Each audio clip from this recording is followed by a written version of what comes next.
Hey guys, it's Ruben from Dubb on Connection Loop. This is Dubb podcast where we get to interview all sorts of interesting folks all over the world. Just so you guys have some context, Dubb.com is a video communication platform. Quickly send videos from Gmail, LinkedIn, all sorts of CRMs, mobile app, Chrome extension. A lot of fun. Grab a free account if you don't already have one. Today I have Marisa Portuondo, who actually is of Cuban descent. I just learned that, so I'd love to learn about that a little bit. And Marisa is actually an attorney, so I guess we are officially in the legal space. This wasn't our intended audience for Dubb, but it makes total sense to be used from a legal perspective, client attorney perspective. So Marisa, I'd love to learn a little bit about you, about your business, how you're using video. I understand you have a little bit of a technology or IS background, or a degree at least. Would love to learn about that a little bit. Great. Hi, Ruben. How are you? I'm great. Thanks for being here. Thank you for having me.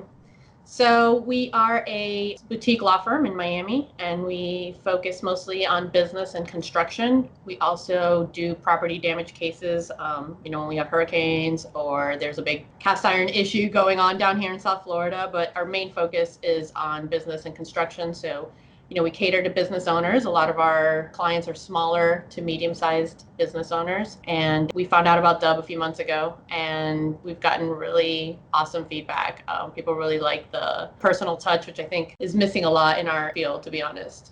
Yeah, and why do you think that is? Well, I think people are scared of lawyers. I think that people are intimidated by lawyers, and I think some lawyers maybe feel like they need to be really formal and they need to be stiff.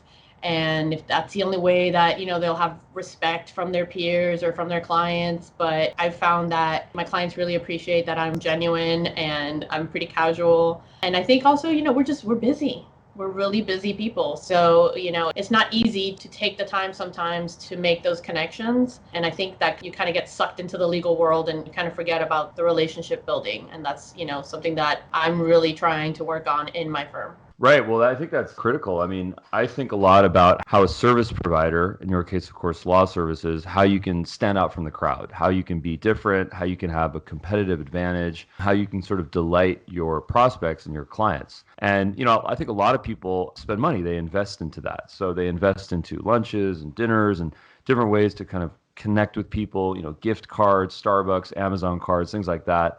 Just to capture that person, to get a little bit of mind share, a little bit of time to get their attention, right? And, I think that some of that stuff works, but I think people are starting to see through that. And, my kind of overall philosophy is that people want to have trust, they want to have information, they want to have education, they want to have value, they want to know what they're getting into before they get into it. So it seems like in your use case, video accomplishes a lot of those things while still being economical. Absolutely. Yeah, we use the videos to communicate with our clients. We use them to do just educational videos for a wider audience. I use them to record happy birthday messages to my clients. I love, especially when sometimes our clients are long distance. They're on the other side of the state, or maybe their issue is in state, but they live somewhere else. And I love being able to get on, especially when it's good news, and letting someone know, like, oh, we just had an awesome outcome in your case, or, this is looking good. This is a conversation I just had with, opposing party, or whatever it is that we can convey through a message is so much more effective than just some boring email. And the clients really seem to like it, so. Very cool. So I guess here's my question for you. So there's, a lot of the people that listen to this show, a lot of the people that use Dubb, they are small businesses, solopreneurs. We have some larger clients as well. But, a lot of folks are sort of foreign to the legal requirements of starting or running a business. So, I've definitely gone through some of those trials and tribulations in my career, and it's daunting. And there's some great services, there's LegalZoom and there's some online services. Of course, all of those are sort of discount in nature and they're not full service. But then there's folks like yourself that provide commercial law, corporate law. So I'd love to get some kind of quick tips from you on best practices for small business owners. What are the things that they should be thinking about from a legal perspective? Whether it's formation or privacy, terms of use, partnership, non-compete, HR, employee. Like if you could just sort of give us, a couple of best practices, things to kind of think about, I think that would help people. Sure. So I think the first thing is, you got to come up with your name. There's like a little bit of that marketing that has to go on before you're even ready to incorporate. People like to hit the ground running. A lot of people get the idea in their head and then they kind of start reaching out to people, and they do all of this before they've incorporated, and then they'll call my office and it's like, oh, I got this contract coming and I need it reviewed and I need to be incorporated by tomorrow because and it's like, it doesn't work that way, right? First things first, I would say definitely get online, get on the Division of Corporations or whatever the equivalent of that is in your state. See if your name has already been taken, for starters, because there's so much to your name, right? You can't do anything without that name. You can't fill out any forms. You can't apply for anything. So that would be step one, I would say, is like, make sure that what that name is going to be isn't taken by somebody else already, or isn't so similar that you might end up with some cease and desist, right out of the gate. And then you really need to think about it. And this is for, like, say, the solopreneur that's coming out on his or her own. Contact, an attorney right away. LegalZoom, unfortunately, I'm sure they won't like me saying this, but I make money off LegalZoom because people come to me and, oh, you have this contract through LegalZoom, or I incorporated through LegalZoom. And it's just, there's so many mistakes. It's really, we do go to school for a long time for a reason. It's not something you can just do with a quick program and do it correctly. So I would say, find, and attorneys know how to price things, in a way that they can, market themselves to people at different price points. So just because you're not wealthy or you don't have this huge, amount of capital doesn't mean that you shouldn't be able to afford at least the very basic legal services to incorporate correctly.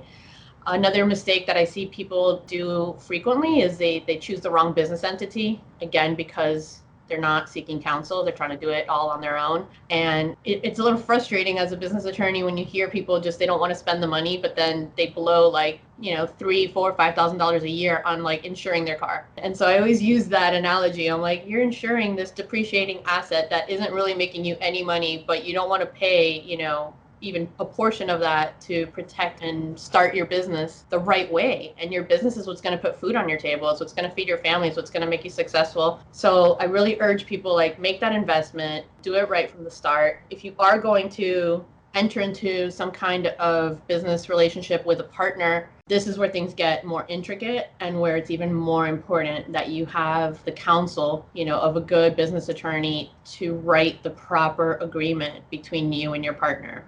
And so frequently I see people who are going into business with their friends or going into business with family, and they're the ones that always think they don't need the agreements.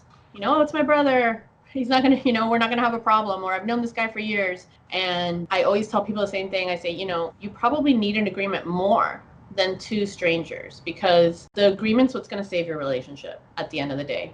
In business, there are always disagreements when you have partners. And if you have those difficult conversations at the beginning, when everyone is happy and everyone's excited and everyone's, wanting to move forward, you eliminate so much of the arguing and the stalemates and the things that sink, partnerships and ruin relationships. I've seen, families ruined. I've seen friendship, lifelong friendships ruined by business disagreements. So I always really try to convince people this is so important, that you get this right. It's a lifelong commitment if things work out, and you want to, it's hard to fix things once they're out, right? So once the fight starts, no one wants to compromise. So at the beginning, everyone's happy. Everyone wants to compromise. That's when you should set your expectations down and get everything on paper. And I find that's where most disagreements in life come from, is like a difference in expectations. And I would say that also goes for your clients. So similarly, you need to set those expectations from the start with your clients with a proper contract, so they know what they can expect from you and you know what you can expect from them. And again, that's going to help avoid problems, which which will cost way more than a simple contract will. Well, I really like what you said about, thinking about legal protection um, in a similar way as to insuring a vehicle. And that makes total sense to me, that people blindly, of course, it's the law in most states, but people blindly pay insurance and, put a premium on that. But then they sort of cut corners, I think, a lot of the time when it comes to sort of legal formation, partnership agreement, and so on and so forth. So I think that's a really, really good, responsible thing to say. And I think that, people should take heed to that. So great point there. One of the things that we sort of went back and forth on, and actually are still doing that, is our terms of use and our privacy. So obviously we're a software platform, so we're a little bit different. Having the terms of use, having the privacy is pretty important. There's, GDPR as well. And so that's something that we're also navigating and going through on top of it. So any kind of With Dubb, you can easily send your business videos from Gmail, LinkedIn, CRMs, and so many more places, but you don't have to take my word for it. Absolutely perfect. Screen records, landing pages that can really help businesses to grow.